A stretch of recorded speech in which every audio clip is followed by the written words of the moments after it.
ಶಿಶುಪಾಲನ ಉದಾಹರಣೆ ನೋಡಿದ್ರೆ ಕೃಷ್ಣನಿಗಿಂತಲೂ ದೊಡ್ಡ ಸಹನೆ ಭಾರತದ್ದು ಅಂತ ಅನಿಸುತ್ತೆ. ಪಿ ಚಿದಂಬರಂ ಕೇಳಿದ್ರಲ್ಲ, ಪಹಲ್ಗಾಮ್ ದಾಳಿಕೋರರು ಪಾಕಿಸ್ತಾನದಿಂದಲೇ ಬಂದಿದ್ರು ಅನ್ನೋದಕ್ಕೆ ಏನು ಪ್ರೂಫು ಅಂತ ಕೇಳಿದ್ರಲ್ಲ, ಹೆಂಗೆ ನಂಬೋದು ಅಂತ ಕೇಳಿದ್ರಲ್ಲ. ಮರ್ತೋಗ್ಬಿಟ್ಟಿದ್ದಾವೆ ಈ ದೇಶದಲ್ಲಿ ಇವ್ರಿಗೆ ಏನೇನಾಗಿದ್ದಾವೆ ಅಂತ. ಯಾವ ಭಯೋತ್ಪಾದಕ ದಾಳಿಯೂ ಚಿಕ್ಕದಲ್ಲ. ಆ ವಿಷಯದಲ್ಲಿ ಎರಡನೇ ಮಾತೇ ಇಟ್ಕೋಬೇಡಿ. 26 ಜನರ ಕಗ್ಗೊಲೆಗೆ ಭಾರತ ಆಪರೇಷನ್ ಸಿಂಧೂರದ ಸೇಡು ತೀರಿಸ್ಕೊಂತು. 26 ಜನರ ಕಗ್ಗೊಲೆಗೆ ಉರಿ ದಾಳಿ ಆದಾಗ ಸರ್ಜಿಕಲ್ ಸ್ಟ್ರೈಕ್ ಆಯಿತು. ಪಹಲ್ಗಾಮ್ ದಾಳಿ ಆದಾಗ ಏರ್ ಸ್ಟ್ರೈಕ್ ಆಯಿತು. ನನ್ನ ಹತ್ರ ಒಂದು ಪಟ್ಟಿ ಇದೆ ರೀ ಈ ದೇಶದಲ್ಲಿ, ಅಂದರೆ ಹೆಚ್ಚು ಜನ ಸತ್ತು ಹೋಗಿರುವ ಭಯೋತ್ಪಾದಕ ದಾಳಿಗಳು ಯಾವ್ಯಾವುದು ಅನ್ನೋದರ ಪಟ್ಟಿ ಇದೆ ನನ್ನ ಹತ್ರ. ಏನು ಮಾಡಿದ್ವಿ ಅವಾಗೆಲ್ಲ ನಾವು?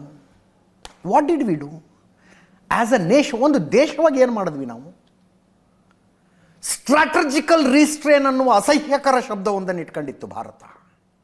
What is strategical restraint? ಭಾರತದಲ್ಲಿ ಭಯೋತ್ಪಾದಕ ದಾಳಿ ಆಗಬಹುದು, ಆದರೆ ಅದಕ್ಕೆ ನಾವೇನು ಮಿಲಿಟರಿ ಉತ್ತರ ಕೊಡೋದಿಲ್ಲ.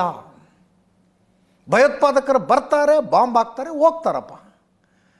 ಅದಕ್ಕೆ ಮಿಲಿಟರಿ ಉತ್ತರಗಳನ್ನು, ಮಿಲಿಟರಿ ಉತ್ತರ ಅಂದರೆ ಆಪರೇಷನ್ ಸಿಂಧೂರ್ ಥರದ ಉತ್ತರ, ಅವುಗಳನ್ನು ಕೊಡ್ತಾ ಕೂತ್ಕೊಂಡ್ರೆ ಭಾರತದ ಅಭಿವೃದ್ಧಿಯ ಹಾದಿಯಲ್ಲಿ ಅಡೆತಡೆ ಆಗುತ್ತೆ ಅನ್ನುವ ಲಾಜಿಕ್ ಒಂದನ್ನು ಹಿಡ್ಕೊಂಬಂದಿದ್ರು. ಲಾಜಿಕ್ಕನ್ನು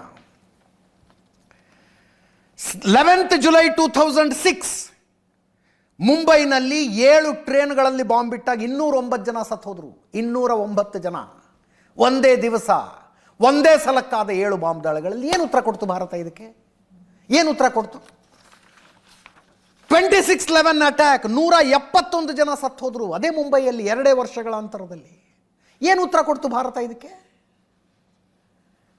ಇಂಡಿಯನ್ ಏರ್ಫೋರ್ಸ್ ಬಂದು ಹೇಳುತ್ತೀರಿ ನಾವು ರೆಡಿ ಇದ್ದೀವಿ, ಭಾರತದ ಗಡಿಗೆ ತಾಗಿಕೊಂಡು ಪಾಕಿಸ್ತಾನದಲ್ಲಿ ಭಯೋತ್ಪಾದಕರ ಲಾಂಚಿಂಗ್ ಪ್ಯಾಡ್ಗಳು ಯಾವ್ಯಾವ ಇದ್ದಾವೆ ಎಲ್ಲ ಲಿಸ್ಟ್ ಇದ್ದಾವೆ, ನೀವು ಹ್ಞೂ ಅನ್ನಿ ನಾವು ದಾಳಿ ಮಾಡ್ತೀವಿ ಅಂದರೆ ನೋ ಅಂದರು ಆವಾಗ ಆಳ್ತಾ ಇದ್ದವರು.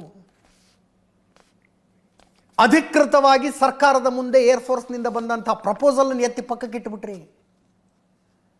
ದೇಶಕ್ಕೊಂದು ಉತ್ತರ ಕೊಡಬೇಕು ಅನ್ಸೋದಿಲ್ವಾ?